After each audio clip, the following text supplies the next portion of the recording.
Welcome to all. आज हम next topic start कर रहे हैं, कर्वेचर ऑफ इनवॉल्यूट। इससे पहले टॉपिक करवाया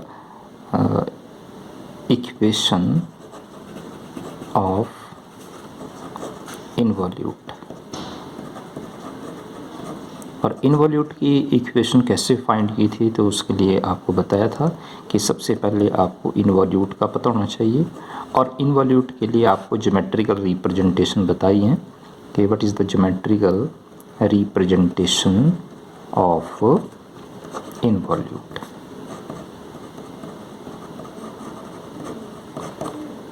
तो जो आपको डिफरेंट पॉइंट्स बताए गए हैं प्रीवियस लेक्चर में, वो सारे पॉइंट्स क्लियर होने चाहिए। आज हम फाइंड करेंगे इनवॉल्यूट का। क्या फाइंड करेंगे? कर्वेचर फाइंड करेंगे। कर्वेचर को डिनोट करते हैं, किससे रिप्रेजेंट करते हैं? कप्पा से, कप्पा। और कर्वेचर की वैल्यू कैसे फाइंड करेंगे? तो जो प्रीवियस आर्टिकल करवाया उस आर्टिकल में से दो रिजल्ट मैं कंसिडर कर रहा हूँ वहाँ से भी नो। फर्स्ट रिजल्ट क्या?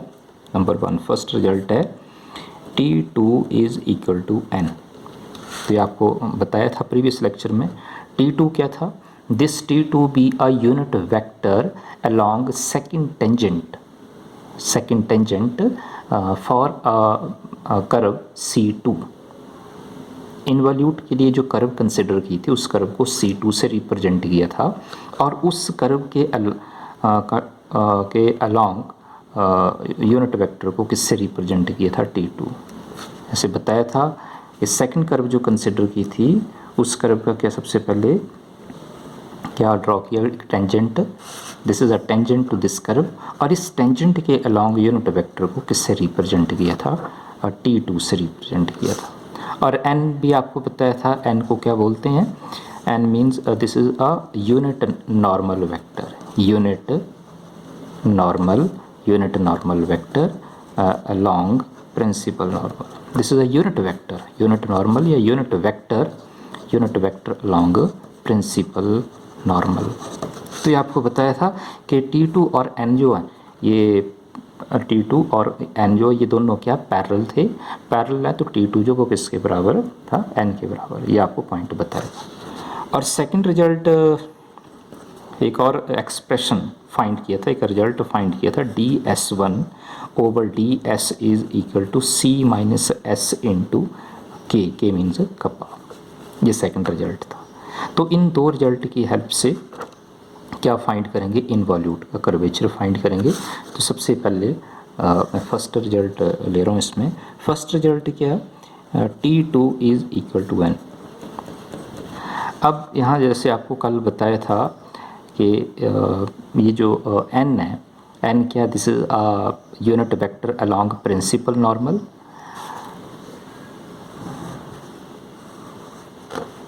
This is a unit vector along principal normal. ये जो ये परपेंडिकुलर है किसके ऊपर? इस टेंजेंट के ऊपर परपेंडिकुलर है, and this is a principal normal, और इस प्रिंसिपल नॉर्मल के अलोंग यूनिट वेक्टर को n से डिनोट किया था। और ये n जो वो किसके ऊपर डिपेंड है? ये s के ऊपर। s means arc length. इस कर्व की आर्क की लेंथ को किससे रिप्रेजेंट किया है? कंसिडर किया था, अगर आपको याद है तो स्मॉल s से रिप्रेजेंट किया था। तो नेक्स्ट स्टेप में क्या करेंगे? T2 का डेरिवेटिव फाइंड करेंगे विद रिस्पेक्ट टू, क्योंकि n जो n किसके ऊपर डिपेंड है?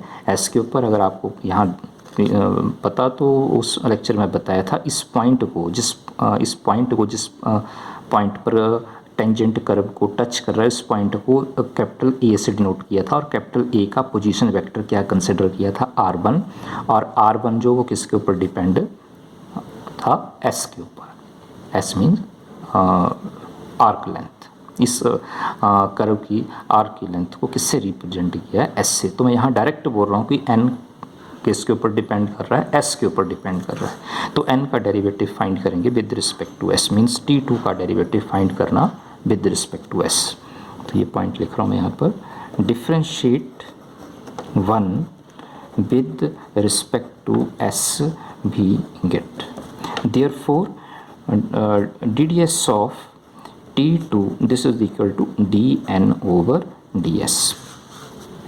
अब देखो आपको पता है T2 क्या, ये सेकंड कर्व इनवॉल्यूट कंसिडर किया था, उस कर्व के अलॉन्ग टेंजेंट कंसिडर किया था, उस टेंजेंट के अलॉन्ग यूनिट वेक्टर को T2 से रिप्रेजेंट किया था।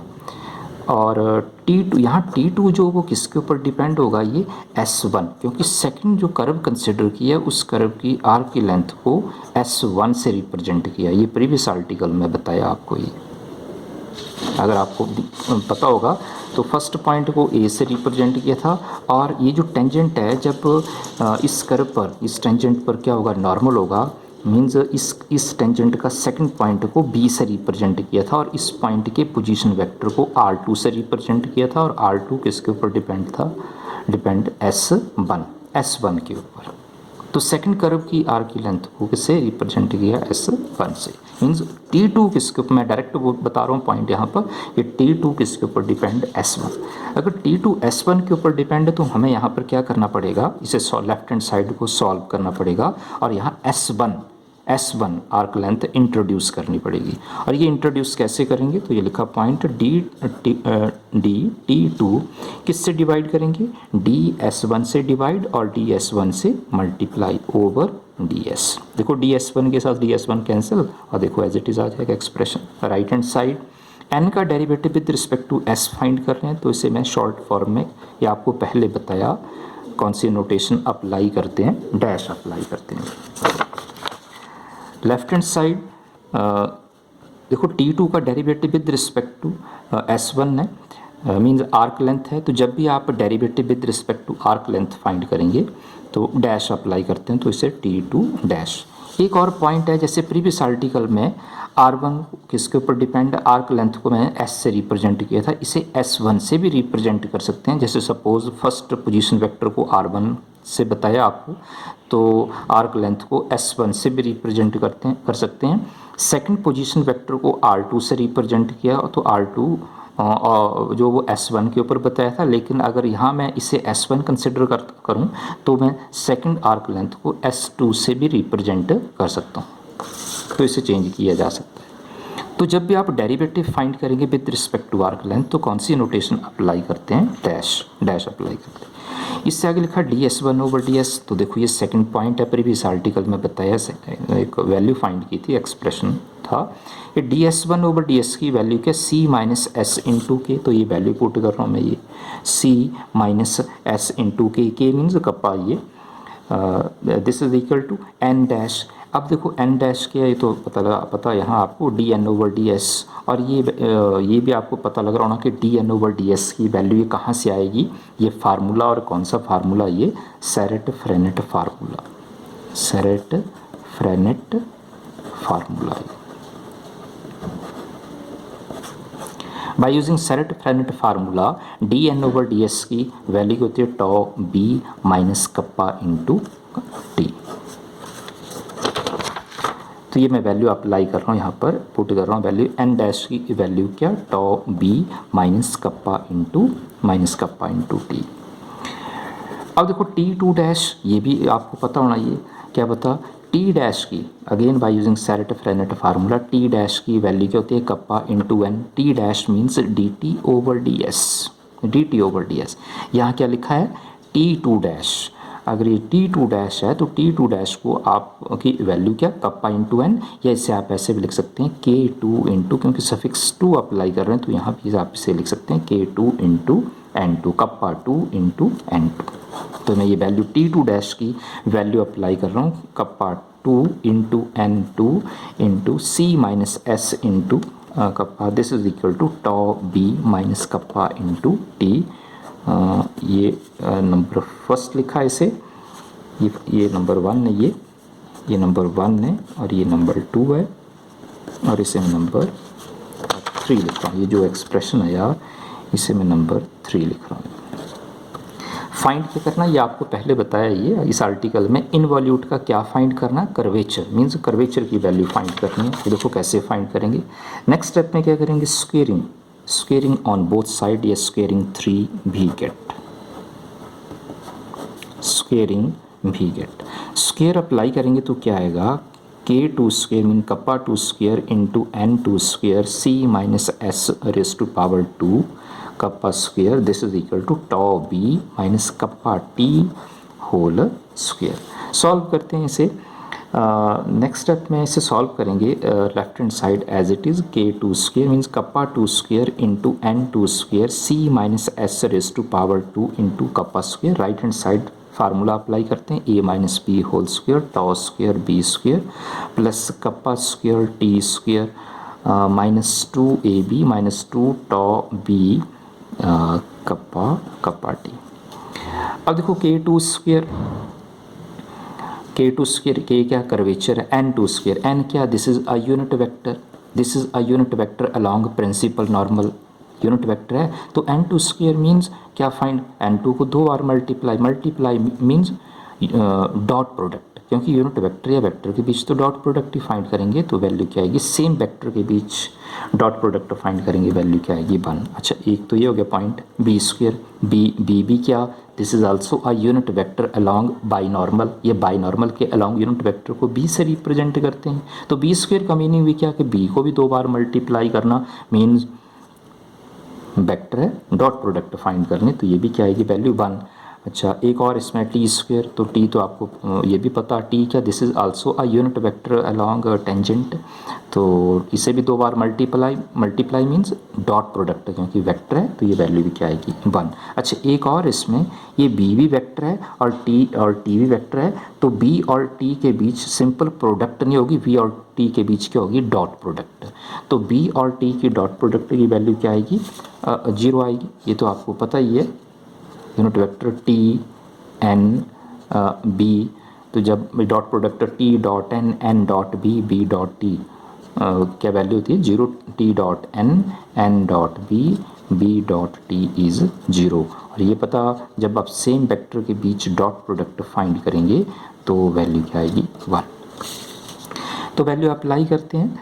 तो वैल्यू अप्लाई की kappa 2 square into N2 square की वैल्यू क्या 1 into C minus S square into kappa square. This is equal to tau square into 1 B square 1 plus kappa square T square 1 minus 2 tau के और B dot T is 0.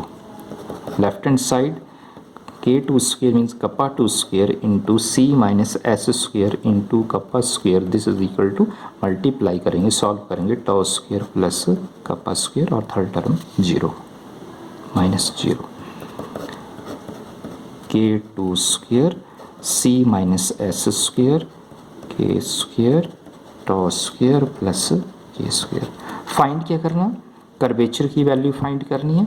तो curvature क्या K2, तो K2 की value क्या आएगी means K2 सबसे पहले फाइंड करेंगे K2 स्क्वेयर. तो K2 स्क्वेयर की वैल्यू क्या आएगी tau square plus K square over C minus S square into K square.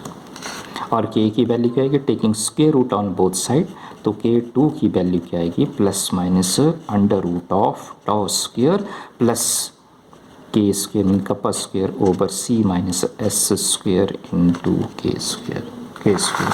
और अंडर रूट अप्लाई करेंगे तो क्या आएगा under root tau square plus kappa square over C minus S. Under root apply किया तो square के साथ under root cancel हो जाएगा इंटू के. और कर्वेचर की वैल्यू कैसी होगी positive, take only positive value K2. ये भी आपको बताया ये under root of tau square plus K square mean kappa square over C minus S into K. This is the curvature of involute which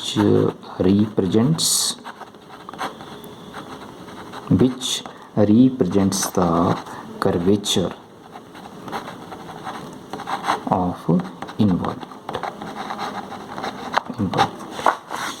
तो simple article है involute का curvature कैसे find किया. तो जो आपको इससे पहले आर्टिकल करवाया इनवॉल्यूट की इक्वेशन फाइंड की है, वहाँ से मैंने ये 2 रिजल्ट कंसिडर किए और इन दोनों को 1 बाय 1 सॉल्व किया, साइमल्टेनियसली सॉल्व किया और लास्ट में क्या फाइंड किया कर्वेचर ऑफ इनवॉल्यूट.